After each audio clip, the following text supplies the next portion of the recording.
Welcome back to Fix Your Apps, and today I'll show you how to connect Messenger Lite to Facebook Lite, explaining the full method clearly so you can get everything working smoothly. Now let's get started. Step 1, take your phone and make sure you are using the latest version of the Facebook Lite app because the updated version works better and supports improved connections. Open the Play Store. Tap on the search bar at the top, type Facebook Lite and search it to load the official app page.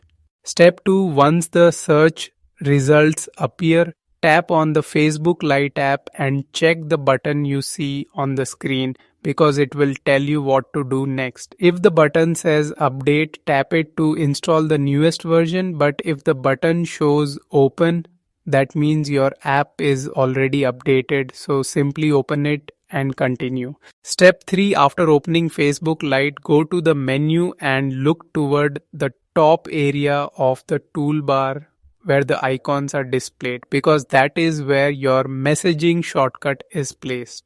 You will see a small messages icon, and when you tap on it, Facebook Lite will open its built-in Messenger Lite section, which is set by default on this app, so you can start conversations, send messages, and manage basic chat features instantly. Step 4, if the messaging icon does not respond or does not open correctly, you can switch to the separate Messenger or Messenger Lite app which works together with Facebook Lite without extra setup.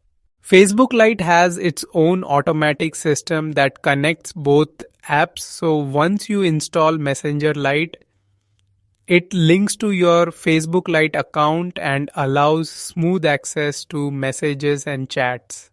Thank you for watching, and please subscribe to Fix Your Apps for more helpful guides.